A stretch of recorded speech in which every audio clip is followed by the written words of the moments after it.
New project को evaluate करने के लिए हमारे पास टोटल 6 मेथड है। NPV method, profitability index method, accounting rate of return method, internal rate of return method, payback period और discounted payback period. मगर इन सारे मेथड्स को कैलकुलेट करने से पहले हमें कैलकुलेट करना होता है कैश आउटफ्लो और कैश इनफ्लो को। कैश आउटफ्लो क्या होता है? कैश आउटफ्लो किसी भी प्रोजेक्ट को जब आप स्टार्ट करते हो तो आपको उसमें इन्वेस्टमेंट करना होता है। इन्वेस्टमेंट कहाँ कहाँ होता है? इन्वेस्टमेंट होता है फिक्स्ड एसेट्स में और इन्वेस्टमेंट होता है वर्किंग कैपिटल में। Investment in fixed assets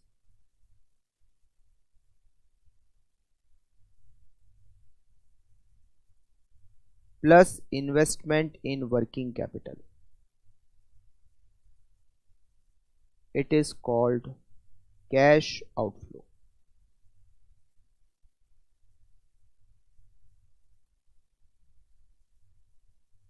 It is cash outflow.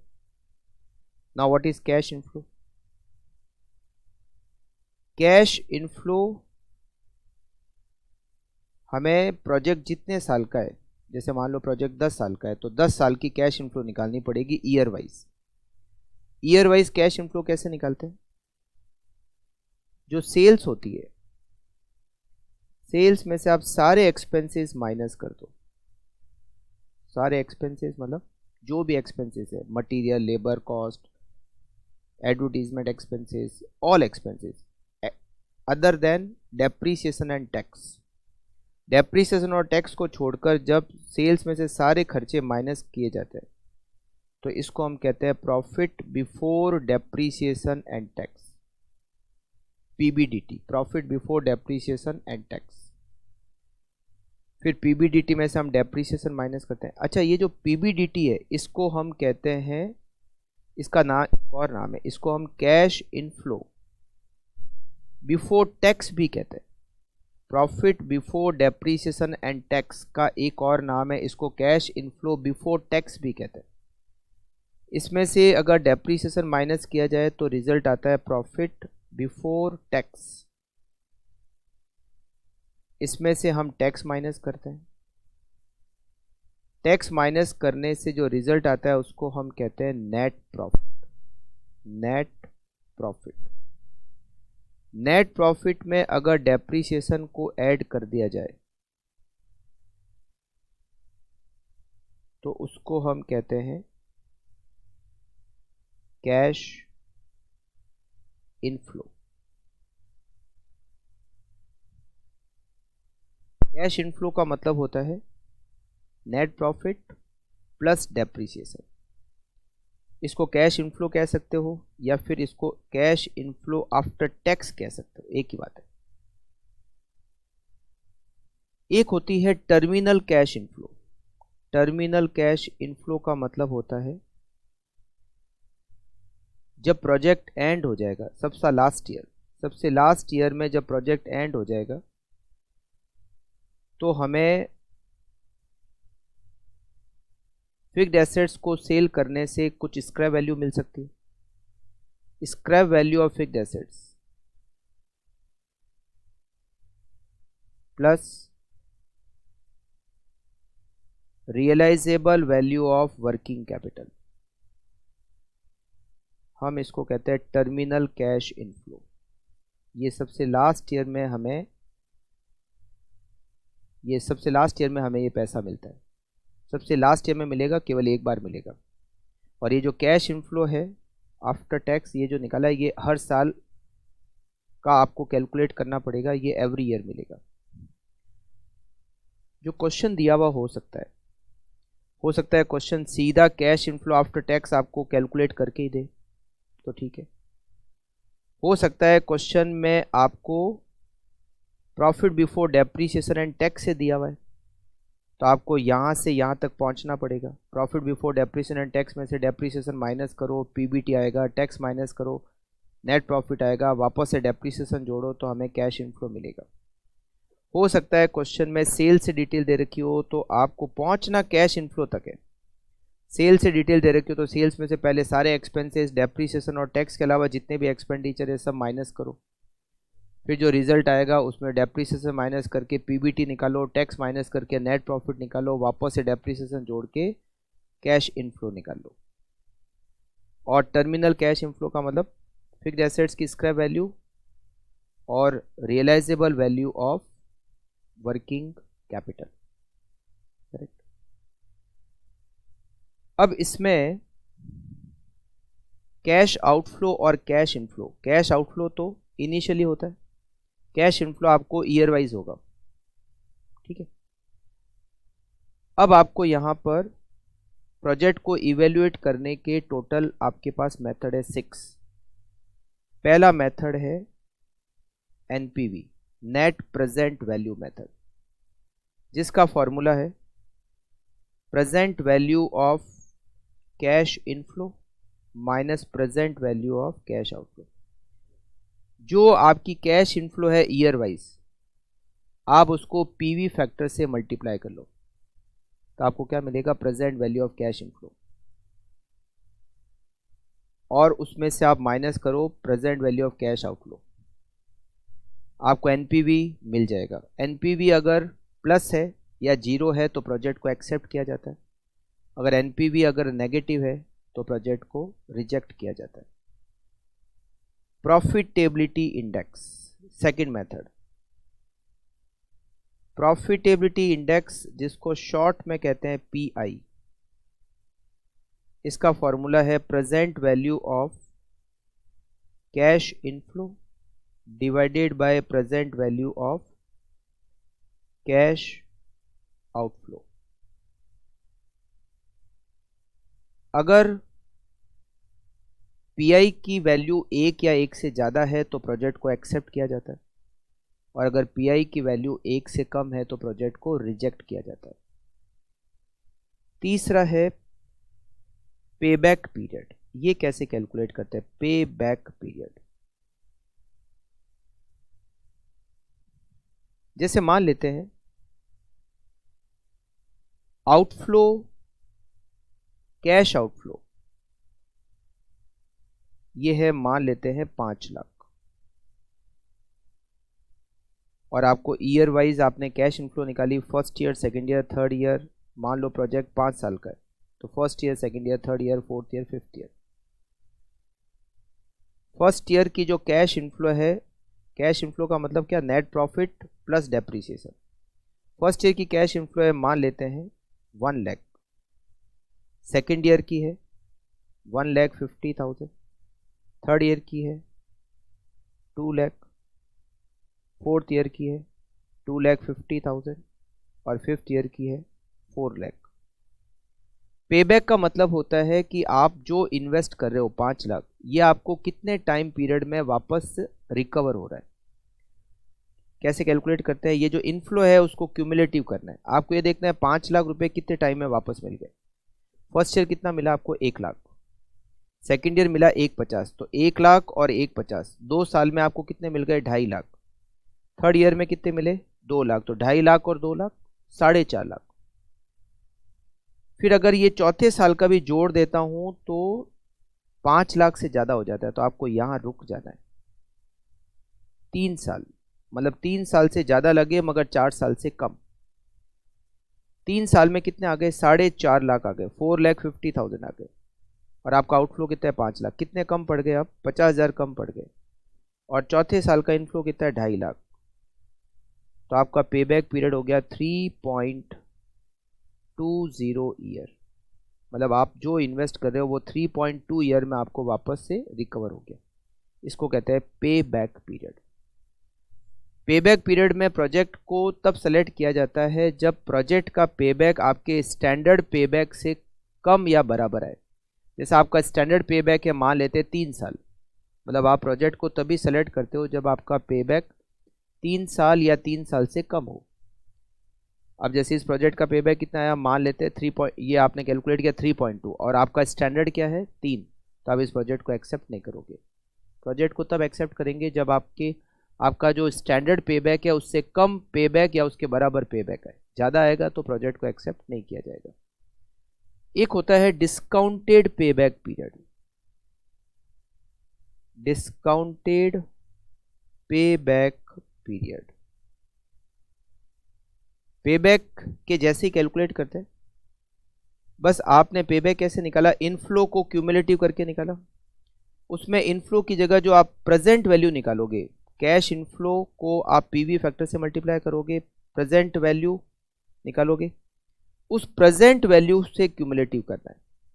जैसे मान लो पी फैक्टर की रेट है 10%, तो ये आ गया 0.909, 0.826, 0.751, 0.683, 0.621, ये प्रेजेंट वैल्यू फैक्टर आ गया। तो ये हो गया 90,900, 1,50,000 इंटू 0.826, 123,900, 2 lakh इंटू 0.751, 1,50,200, 2,50,000 इंटू 0.683, 1,70,750 और 4 lakh multiply by 0.621, 2,48,400।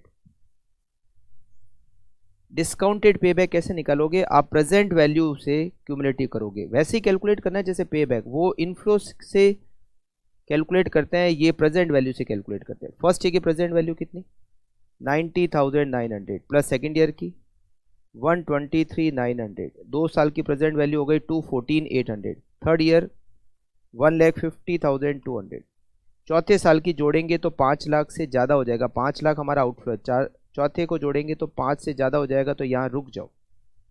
Discounted pay back period equals to 3 साल, 3 साल के में प्रेजेंट वैल्यू की टोटल है 365, आपको चाहिए 5 लाख, तो 135 कम पड़ गए, और चौथे साल की प्रेजेंट वैल्यू है 170,750, 1,35,000 डिवाइड बाई 170,750, तो ये आपके हो गया 3.79 year. It is discounted pay back. Decision लेने का रूल सेम है, अगर आपका प्रोजेक्ट का discounted pay back standard discounted pay back period से कम है या बराबर है तो एक्सेप्ट, अदरवाइज प्रोजेक्ट को रिजेक्ट। फिफ्थ मेथड है accounting rate of return, ARR। ARR का फॉर्मूला होता है average net profit, average net profit divided by average investment multiply by 100, average net profit divided by average investment multiply by 100। ये average net profit, देखो ये हमने cash inflow कैसे निकाला, net profit में डेप्रिसिएशन को जोड़ के। तो ये जो नेट प्रॉफिट आता है, आपको हर साल का नेट प्रॉफिट मिलेगा, उसका आप एवरेज कर लो। इसमें कैश इनफ्लो का कॉन्सेप्ट काम नहीं आता है, नेट प्रॉफिट का कॉन्सेप्ट काम आता है। तो आप जो भी नेट प्रॉफिट आपने निकाले हैं ईयर वाइज, उसका एवरेज कर लो।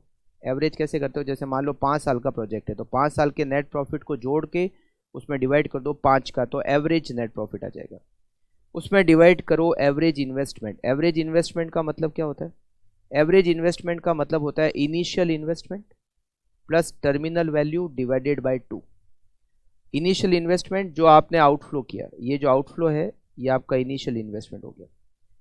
फिर जो टर्मिनल वैल्यू है वो दोनों जोड़ दो, इनिशियल इन्वेस्टमेंट और टर्मिनल वैल्यू जो भी है उसको जोड़ दो, उसमें 2 का डिवाइड करो तो आपको एवरेज इन्वेस्टमेंट मिल जाएगा, और फिर आपको ARR मिल जाएगी। Average net profit divided by average investment into 100 equals to ARR।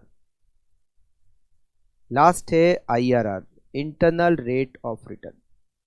Internal rate of return में आपको क्या करना होता है, ये जो इनफ्लो है इसको अलग अलग रेट के PV फैक्टर से मल्टीप्लाई करना होता है, और जिस रेट पर PV की टोटल आउटफ्लो के बराबर हो जाती है वो रेट आपकी होती है IRR। मतलब आप इस इनफ्लो को अलग अलग परसेंटेज के PV फैक्टर से मल्टीप्लाई करो। मान लो आपने इसको 22% के PV फैक्टर से मल्टीप्लाई किया और PV की टोटल हो गई 5 लाख, आउटफ्लो 5 लाख है ना, पीवी की टोटल 5 लाख हो गई, तो ये जो 22% है 22% इट इज़ IRR। तो ट्रायल एंड एरर अप्रोच है, आपको अलग अलग रेट के पीवी फैक्टर से मल्टीप्लाई करना पड़ेगा, और जिस रेट पर पीवी की टोटल आउटफ्लो के बराबर हो गई वो रेट आपकी हो जाती है internal rate of return, IRR। अब इसमें एक फॉर्मूला भी यूज होता है, जैसे फॉर्मूला कैसे, जैसे मान लो आपका कैश आउटफ्लो है सपोज 10 लाख रुपए, ठीक है, और आपका कैश इनफ्लो 1 2 3 4 5, आपका कैश इनफ्लो ईयर वाइज आपको पता है, आपको IRR निकालनी है। मान लेते हैं कि आपने इसको 10% के पीवी फैक्टर से मल्टीप्लाई किया, और जो पीवी की टोटल आ रही है सपोज वो आ जाती है 11,25,000, मान लेते हैं 10 लाख। अगर ये 10 लाख टोटल हो जाती तो IRR 10% हो जाता, बट पीवी की टोटल आ रही है 11,25, आपको यहाँ चाहिए थे 10, आ रहे हैं 11,25, तो इस पीवी को आपको कम करना है। पीवी को कम करने के लिए रेट को बढ़ाना होता है, तो मान लो आपने रेट बढ़ाई 15 ले ली, 15% के पीवी फैक्टर से आपने मल्टीप्लाई किया, तो पीवी की टोटल आ गई मान लो 9,83,000 सपोज। 10 पे ज़्यादा आ रहा है पीवी की टोटल, 15 पे कम आ रहा है, इसका मतलब रेट 10 और 15 के बीच में। अगर ऐसा होता है तो फिर आप एक फॉर्मूला अप्लाई कर सकते हो, IRR इक्वल टू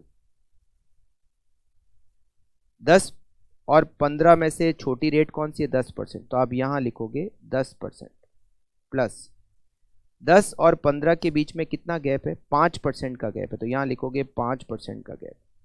10 की पीवी और 15 की पीवी में गैप कितना है, 11,25,000 माइनस 9,83,000, 142 का डिफरेंस है, ठीक है, मल्टीप्लाई। अब आपने यहाँ किसको बेस लिया, 10 पे टोटल कितनी आ रही है 11,25, और आपको कितना चाहिए 10 लाख, तो 11,25 से 10 लाख का डिफरेंस कितना है 1,25, यहाँ मल्टीप्लाई करोगे 1,25 से, तो 10% प्लस 5 में डिवाइड करोगे 142 का, मल्टीप्लाई करोगे 125 का, 4.40, मतलब IRR इक्वल टू 14.40%।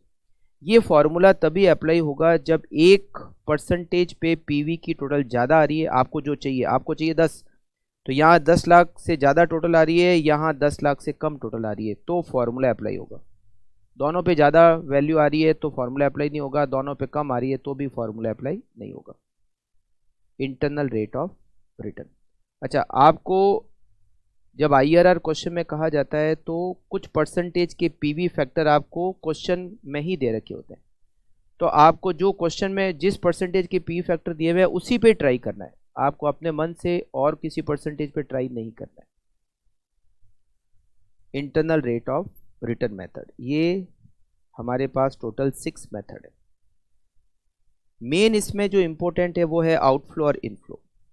अब आउटफ्लो और इनफ्लो के अंदर कुछ और पॉइंट आपको जो ध्यान रखने हैं वो मैं आपको बताता हूँ। कुछ ऐसे प्रोजेक्ट होते हैं जिसको जब आप एक्सेप्ट करते हो तो प्रोजेक्ट को एक्सेप्ट करने के कारण किसी इनकम का आपको लॉस होना स्टार्ट हो जाता है। मतलब कैसे, जैसे मान लेते हैं आपके पास में आपकी एक फैक्ट्री है जिसको आपने रेंट पे दे रखा है, और आपको एवरी ईयर उस फैक्ट्री से रेंट मिलता है 5 लाख रुपए का। अब आपने सोचा कि ये जो फैक्ट्री है ये मेरी फैक्ट्री है, क्यों ना मैं मेरा ही कोई प्रोजेक्ट यहाँ स्टार्ट कर दूँ। आपने क्या किया, वो जो किराएदार था उससे फैक्ट्री खाली करा दी और आपने अपना ही कोई बिजनेस सेटअप कर दिया इस जगह पर। तो जैसे ही आप अपना बिजनेस सेटअप करोगे, ये जो इनकम आपको मिल रही थी, रेंटल इनकम आपको जो मिल रही थी, क्या अब फ्यूचर में आपको ये रेंटल इनकम मिलेगी? नहीं मिलेगी। इसका मतलब है आपके प्रोजेक्ट की वजह से एक इनकम जो आपको कंटिन्यूसली मिल रही थी अब फ्यूचर में नहीं मिलेगी। तो ये जो लॉस ऑफ इनकम हुआ है ड्यू टू दिस प्रोजेक्ट, आपको प्रोजेक्ट की इनकम में से माइनस करना पड़ेगा। मतलब जब आप इस प्रोजेक्ट का कैश इनफ्लो निकालोगे, कैश इनफ्लो कैसे निकालते हैं, सेल्स माइनस एक्सपेंसेस PBDT ऐसे निकालते हो। तो ये जो आप एक्सपेंसेस सेल्स में से जो एक्सपेंसेस माइनस करते हो, तो यहाँ पर आपको 5 लाख का एक्सपेंसेस भी माइनस करना पड़ेगा। मतलब जो दूसरे खर्चे हैं, साथ में जो इनकम का नुकसान हो रहा है आपको, ये भी आपको यहाँ माइनस करना पड़ेगा। मतलब sales minus expenses minus loss of income. अगर आपको कोई एनुअल इनकम मिल रही है और वो आपके प्रोजेक्ट की वजह से आपको फ्यूचर में नहीं मिलेगी, तो वो लॉस ऑफ इनकम आपको यहाँ से माइनस करना पड़ेगा। ठीक है, पीबीडीटी से पहले। करेक्ट।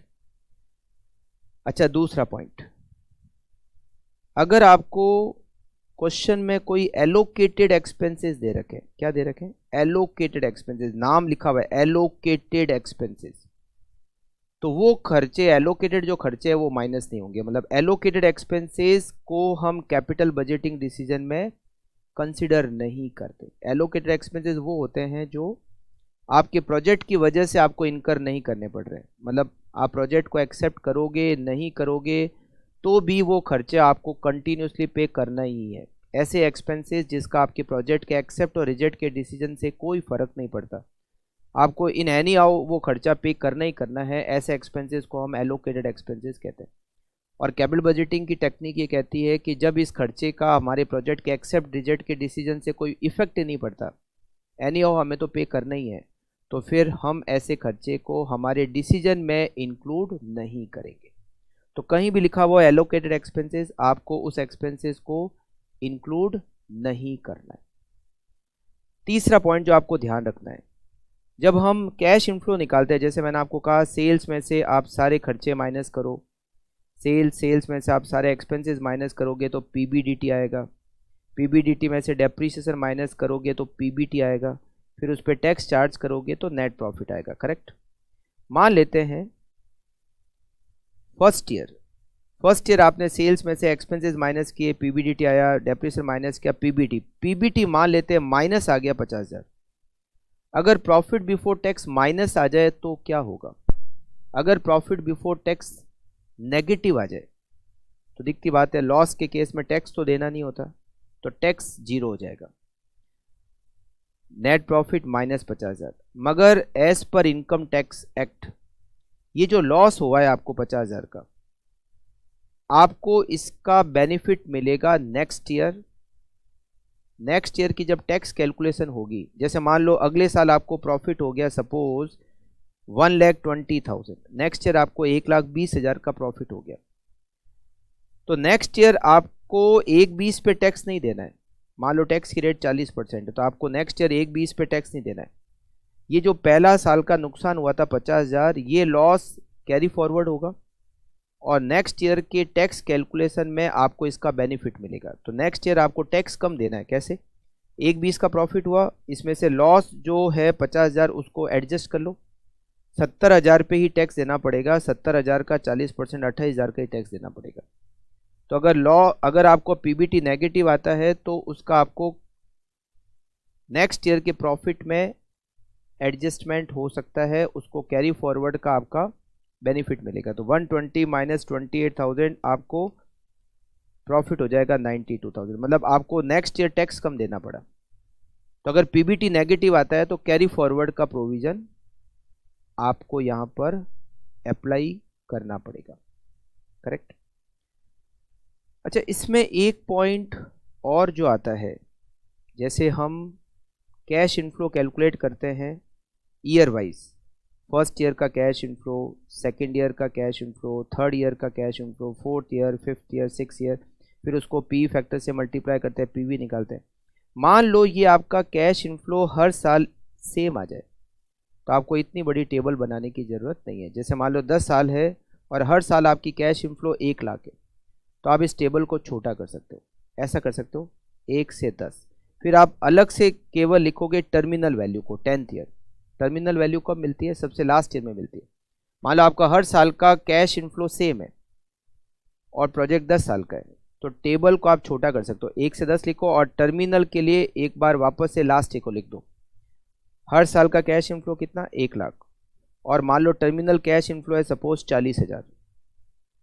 तो अब आप यहाँ पीवी फैक्टर जब लिखोगे तो यहाँ जो पीवी फैक्टर लिखोगे, यहाँ 1 से 10 साल के पी फैक्टर की टोटल लिखोगे।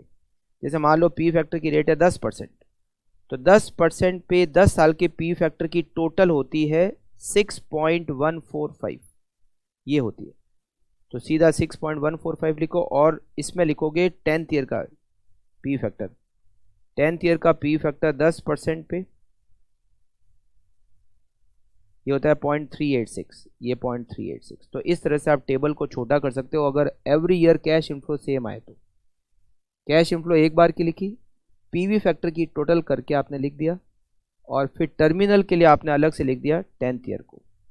तो इस तरह से टेबल को छोटा किया जा सकता है अगर कैश इनफ्लो इक्वल हो तो।